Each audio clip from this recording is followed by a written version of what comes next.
RMD Technologies propose aux campings et hôtels des solutions de business intelligence afin de mesurer la santé touristique des territoires. Place à l'interview de Jean-Marc Sylvestre. Jean, bonjour. Vous travaillez principalement pour les hôteliers, les résidences de vacances, les terrains de camping. Tout à fait. L'année a dû être épouvantable pour vous. En définitive, non, ça a été extraordinaire pour nous. C'est vrai ? Même si ça a été extrêmement dramatique pour l'industrie, bien évidemment. Plus qu'en définitive, la problématique du Covid, ça a été plutôt les décisions politiques qui ont été... qui se sont succédées, qui ont manqué à cet aspect de vision. Parce qu'aujourd'hui, un entrepreneur a besoin d'avoir de la vision dans le futur. Et nous, justement, notre particularité, c'est de proposer cette vision partagée.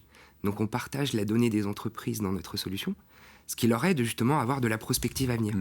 Donc, nous, les campings, typiquement, cet été, on savait où on était en retard et en avance, pendant le confinement. Mais l'été a été explosif, ça a été euphorique. Complètement. Il y a un rattrapage. Oui, exactement. Tout à fait. Franchement, tout le monde est précipité sur les terrains de camping, dans les hôtels, sur la côte, etc. Jusqu'au jour où on s'est aperçu que le virus, il rentrait de vacances aussi, lui, après. Tout à fait, oui, c'est ça. À vrai dire, c'est tout le tourisme un peu estival de loisirs, c'est très bien porté. Là où ça déguste, c'est en définitive tous les modèles d'affaires, type le groupe Accor ou ce genre de très grosses usines, où en définitive, leur socle de fonds de commerce, ce sont bien sûr les voyages professionnels et les séminaires et les entreprises et les gros événements qui impactent très lourdement. Votre offre de service auprès de ces professionnels-là, elle recouvre quoi exactement ? En définitive, nous proposons une business intelligence qui permet de récupérer la donnée de l'hébergeur, de la retraitée, parce qu'elle est fausse, généralement. La donnée de l'hébergeur, c'est-à-dire la donnée du gérant de camping. Exactement. Donc, ces réservations, finalement... Donc, vous les récupérez ? Et on les compile avec les autres données des entreprises d'un même territoire. Donc, pour vous donner une illustration, en Charente-Maritime, on partage les données de 50 campings en même temps. Donc, tout le monde sait tout ce qui se passe chez les autres ? Exactement. Mais de manière globalisée et anonymisée, ce qui amène justement, finalement, une mesure qui est très importante. Donc vous aidez à définir une politique qui peut s'appliquer à tous. Exactement. Et qui peut bénéficier à tous. Exactement. Parce qu'aujourd'hui, il faut savoir que c'est... Mutualisé. Exactement.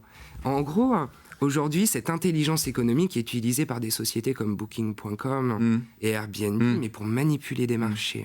Vous faites la réservation aussi ? Non, pas du tout. Non, Booking.com, ils font la réservation. Oui, mais justement, ils utilisent la brique intelligence économique pour faire peur aux hébergeurs, pour récupérer une chose fondamentale dans un site marchand. Je suis pas content du tout d'un hébergeur ou d'un terrain de camping. Ton truc est dégueulasse, etc., etc. Je mets une appréciation négative sur le site internet. Vous récupérez ça ? Non, on ne garde que la transaction finalement, parce que c'est ça qui est intéressant. Aujourd'hui, il y a pléthore de solutions marketing qui font du big data, entre guillemets, qui récupèrent de l'information Internet. La transaction, c'est quoi alors ? C'est une réservation, un acte de vente réel et facturé ou à venir. Donc c'est la réalité économique. Et aujourd'hui, ce qu'a montré le Covid, c'est qu'aujourd'hui, les pouvoirs publics, les institutions, même le pouvoir médiatique, en définitive, n'avaient aucune vision de prospective chiffrée de l'industrie du tourisme. Et nous, aujourd'hui, par notre proposition de valeur, on est en très grande... Bon, alors, rapidement, comment voyez-vous l'année ? Puisque vous avez une vision de ce qui va se passer. Comment voyez-vous l'année ? Les vacances de Noël, c'est foutu. Complètement. C'est terminé. Alors, après les vacances de Noël, il y a les vacances de février.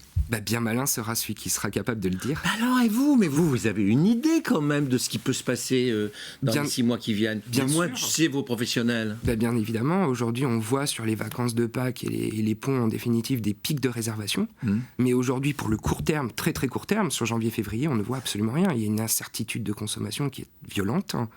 Et aujourd'hui, beaucoup d'hôtels ne prennent même pas le risque d'ouvrir pour les vacances de Noël, parce qu'il n'y a pas d'offre de restauration, il n'y a aucune capacité à vendre. RMD Technologies, ça veut dire quoi RMD ? Revenu Management de Destination. Merci beaucoup. Merci Jean-Marc, merci Jean Laherrère. Je rappelle que vous êtes le fondateur d'RMD Technologies, des solutions de business intelligence qui permettent aux hébergeurs de mesurer la santé touristique des territoires. C'est la fin de cette émission, merci de nous avoir suivis. On se retrouve demain avec de nouveaux entrepreneurs.